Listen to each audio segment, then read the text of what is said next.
Last year, I rented a house with the last bit of money I had. It was probably the lowest point of my life. No job, no savings. I didn't want to stay with family, so I settled for a cheap place far outside the city. The house was old, almost falling apart, but the inside looked livable. The rent was weirdly low. The landlord barely looked at me. He just said, "Let's sign this and get it over with." I didn't ask anything. I couldn't afford to be picky. He gave me the keys. I moved in. The first day was quiet, normal, just an empty house. But that night, my phone rang. No number, no caller ID, just a single line of text on the screen. "This house doesn't belong to you." I froze. Then I laughed. Figured it was a wrong number or some prank. But the next day, another message. "There is someone else inside." I was alone, but after that message, the silence in the house felt heavier. When I came out of the bathroom, for a split second, I thought I saw movement in the hallway. Not my shadow. It slid across the wall. I didn't really see it. I felt it. Night 3. Same time. 3:17 a.m. Phone rings again. Still, no number. Go outside, now. If you don't, you will be stuck inside.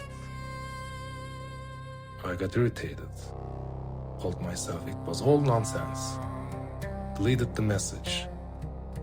But then the screen lit up again. Same message. This time with another line below it. "It'll be too late." Suddenly, the house went cold. Heater was on, but I could see my breath. Something cold and silent was inside the house with me.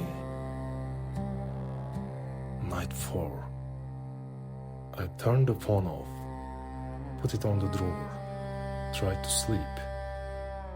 At exactly 3:17 a.m., I heard it. Buzz. Notification sound from inside the drawer. But the phone was off. Then I heard it. Breathing. Deep. Wet.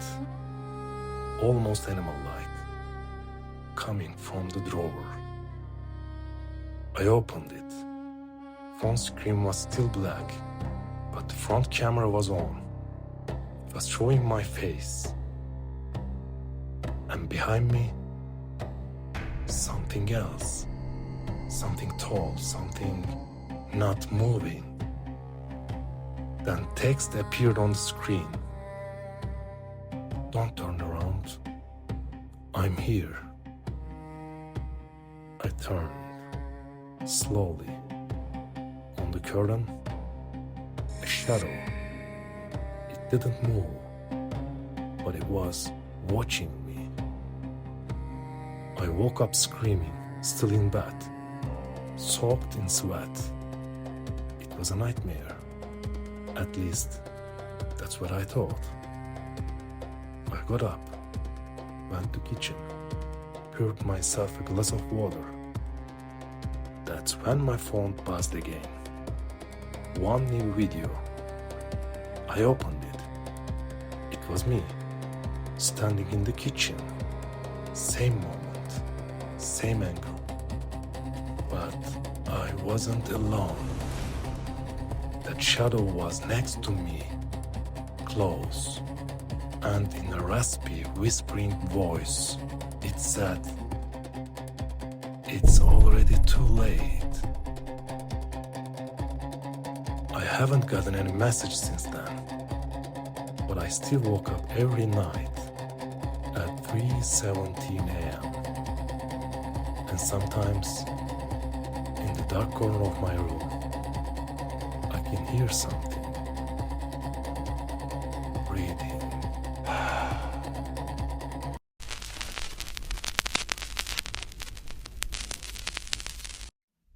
I met her on an app. Not even a dating app. Just one of those anonymous chat things people use when they can't sleep.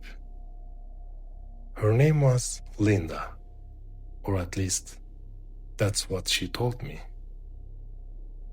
We started talking around midnight. Conversations were random, harmless. Books, childhood memories, our worst fears, that kind of stuff. She was smart, funny, a little dark, which I liked. She said she had trouble sleeping too. For about 2 weeks, we messaged every night. Never a voice call, never a video. That was her rule. She said she didn't like how she looked. I didn't push it. But around the 3rd week, things changed. She started asking strange questions like, "You said you were home, but why were you at the gas station at 9:32? Or, who's the girl you hugged last Tuesday?" I laughed the first time, figured she was joking. But she wasn't. She started sending screenshots, blurry images, me, outside my building, at work, once, in my bathroom, asleep. I asked her how she got those. She replied, "Because I care, and I watch over you." That's when I blocked her, changed apps, changed my username. 2 days later, she messaged me again, on a different platform. "You blocked me. That hurt." No name, no profile photo, just her. I started digging. Tried to reverse image search her an old profile picture. Found it in a local news article from 2 years ago. It was a memorial piece. Lina was that. Her full name was Lina Yilmaz. Died after being struck by a bus, while reportedly following her ex-boyfriend to work. I tracked the guy down on social media. He had moved cities. I messaged him anonymously and eventually convinced him to meet. We talked in a small cafe on the edge of town. He looked tired, worn down, like he hadn't had a full night's sleep in months. I asked him if he knew Lina. He froze. Then he said, "She doesn't stop." I told him she'd been messaging me. He just stared into his coffee and whispered, "She knows when you try to leave. She knows when you doubt her. And then she gets angry." I asked him if it ever ends. He looked up at me with bloodshot eyes. She spent 3 years with me, and 2 more after she died. Every morning, at 3:07, I would wake up. I could still hear her breathing, but last week, it stopped. Maybe now, she is with you.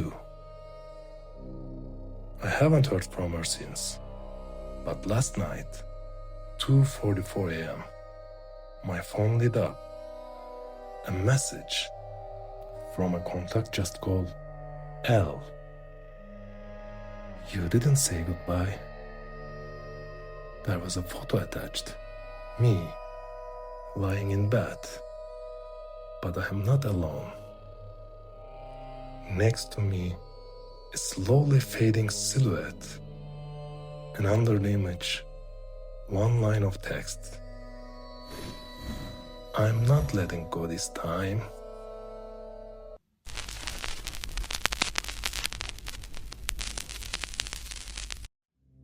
Yeah, I know. It's stupid. But I still need to hear her voice. The way she used to say, babe. That rough little laugh she would make. Her breath. I've never felt like this about anyone else. Losing her was like something got ripped out of me. What's left is just absence. And that's what drove me crazy. We had this project on the software company. It was 6 hours away, supposed to last 7 weeks. She knew how important it was for me. Didn't even flinch. We'll take turns, she said. 1 week you, 1 week me. It'll fly by. That week was my turn. But I was tired. Didn't feel like driving. So I said, can you come instead? I'm wiped. How could I have known? They said everything happened so fast. She was fast. The other driver was fast. And the truck full of oil barrels taking that turn was fast. Her face wasn't even recognizable. I had to ID her from her clothes. But her scent was still the same. Isn't that weird? After the crash, I listened to her last voice memo 1,000 times. It's how I fall asleep. It's how I wake up. But last week, my phone rang. No caller ID, just unknown caller. I answered. Didn't say anything. But someone was breathing. And that breath, I knew that breath. Then, almost too quiet to hear, I swear I heard. Are you awake? I froze. It was her voice, colder but hers. I tried to tell myself I was dreaming. Maybe it was a prank. Maybe my mind was playing tricks. But then, she said it again. I'm here. Look out your window. Something broke inside me. My throat locked up. Hands turned ice cold. My eyes moved to the window. But I didn't look. I turned down the volume. Took a deep breath. Gathered every ounce of courage just to move. A voice inside me whispered, if you look, there is no going back. I couldn't help it. I stood up. The floor cracked. My steps slowed. My heartbeat was pounding on my throat. I touched the curtain. Cold. I pulled it back just a little. And there it was, staring into the dark. Someone was outside the glass, but I couldn't see a face. Because there wasn't one. The hair was hers, the sweater too, but the face? Just skin. No eyes, no mouth. And yet, it was looking at me. I felt it seeing me, and not just seeing, judging. Then the phone rang again. One message on the screen. Babe, you should be here too. I didn't turn around, didn't want to see the window again, but I felt it. The faceless figure wasn't outside anymore. It was in the room, breathing, just behind the curtain. I could feel her cold breath on my neck. And then, from the phone, "It's your turn now."